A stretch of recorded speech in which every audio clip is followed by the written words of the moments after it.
तो दोस्तों first video को हम कंटिन्यू करते हैं और यहाँ हम फाइल सेव करते हैं जैसा फर्स्ट वीडियो में हम कर रहे थे। .js एक्सटेंशन होती है इस फाइल की, इसको लगाना ना भूलें। तो ये इस तरह का आइकन आएगा, नॉर्मल वो JS है, येलो कलर का एक आइकन से आता है, ठीक है। तो .js लगाना ना भूलें। तो इस तरह से ये हम इसमें लिंक कर सकते हैं। तो ये तो आप लोकली अगर JS सीख रहे हैं तो ये तरीका बहुत ही बेहतरीन है आपके लिए, यही करें, इसी को अपनाएं। तो ये फाइल का नाम जो हम लिख रहे हैं, यही फाइल का नाम हम HTML डॉक्यूमेंट में वहाँ स्क्रिप्ट टैग में हम देंगे, लिंक करेंगे।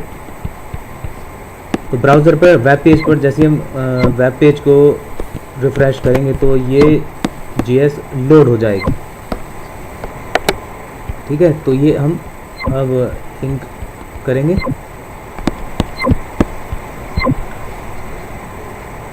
तो ये तो था फर्स्ट पार्ट। CDN लिंक, जैसे कि आपने jQuery या हमारा jQuery का देखा वीडियोस देखे होंगे, तो उसमें भी पूरी डिटेल से दिखाया था कि किस तरह से हम डाउनलोड कर सकते हैं, तब लिंक दे सकते हैं, और CDN से कैसे लिंक देंगे। अगर नहीं देखा तो वीडियोस देख लीजिए। ठीक उसी तरह से यहाँ पर है। चलिए तो कुछ हम टाइप कर लेते हैं इसमें, देखते हैं। अरे देखिए नीचे ये टाइपिंग, चलो चेक कर लेते हैं लोड हो रहा है नहीं हो रहा है। ये इस तरह से व्यू सोर्स देखते हैं तो इस तरह जो पेज शो होता है तो हमारा ठीक से लोड हो रहा है JS।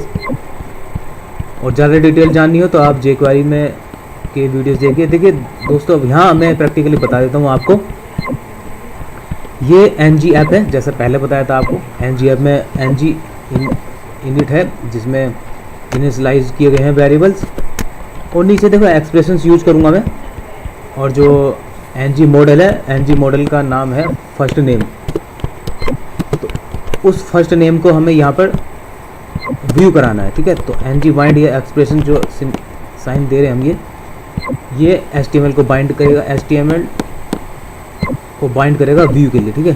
तो यहाँ व्यू हमें दिखाएगा, शो करेगा। अब जैसे ही हम इसमें ng मॉडल में वैल्यू डालते हैं तो वो यहाँ ब्राउज़र पर शो करता है,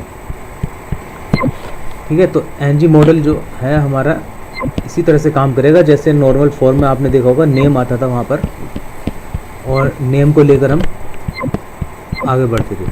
इसी तरह यहाँ जावास्क्रिप्ट में ng मॉडल है। चलिए एक और ले लेते हैं, फर्स्ट नेम और लास्ट नेम दो रख लेते हैं फील्ड, और ये इनपुट के फील्ड हो जाएंगे। जैसे ही हम इनपुट में वैल्यू डालेंगे, वैल्यू देंगे, तो ng बाइंड, जो ng मॉडल हमने दिया है, ठीक है, जो इनपुट की वैल्यू को बाइंड कर रहा है, तो वो वैल्यूज़ हमारे नीचे शो होंगी एक्सप्रेशन में। एक्सप्रेशन हमारे व्यू को बाइंड करेगा। तो देखिए ये फर्स्ट नेम और ये लास्ट नेम, यहाँ एक लास्ट नेम के लिए और बना लेते हैं। तो ठीक उसी तरह से जैसे ng बाइंड है, ng बाइंड यूज करते हैं हम, ठीक उसी तरह एक्सप्रेशन से इस तरह भी हम यूज कर सकते हैं। तो यहाँ से लास्ट नेम के लिए हम इसमें डाल देते हैं। तो ये ng मॉडल जो है वैल्यू बाइंड करेगा कंट्रोल्स की, इनपुट, और ng बाइंड या एक्सप्रेशन से ये बाइंड करेगा HTML को, ठीक है। उसकी जो वैल्यू है, जो व्यू दिखाना है आपको, वहाँ से वैल्यू लेगा और यहाँ पेज पर जो है शो कर देगा, डिस्प्ले कर देगा, ठीक है। तो ये तो रहा ng बाइंडिंग, और ये ng मॉडल और ng बाइंडिंग, ये एक्सप्रेशंस, ये देख सकते हैं आप। यहाँ जो भी आप टाइप करेंगे फर्स्ट में तो वो फर्स्ट पर जाएगा एक्सप्रेशन में, और सेकंड और सेकंड में। ये एक बेसिक दिखा रहे हैं, आगे बहुत सारे वीडियोस बनाएंगे तो वहाँ आपको बिल्कुल कॉन्सेप्ट क्लियर हो जाएगा पूरी डिटेल में। ये सिंपल इंट्रोडक्शन था। तो ये तो हो गया ये, ठीक है। आगे ऊपर देखिए ng इनिशियलाइज, जो वेरिएबल्स हम इनिशियलाइज कराएंगे एंगुलर एप्लीकेशन के लिए, वो इस तरह होंगे। ये एक स्ट्रिंग है, नेम इक्वल टू अजय। इसको प्रिंट करा के देखेंगे हम ये कैसे होगा। सिंपल यही है तरीका। ये हमने वैल्यू को इनिशियलाइज करा है ऊपर जहाँ ng ऐप है।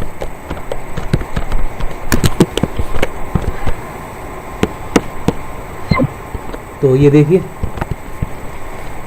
यहाँ ये नेम शो हो जाएगा, एक्सप्रेशन शो लगा देते हैं।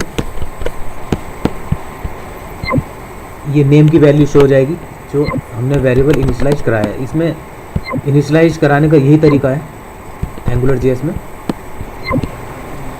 इसको हटा देते हैं फॉर्म को, ठीक है। अब नॉर्मल ये देखिए आप, तो आप प्रैक्टिस कर सकते हैं।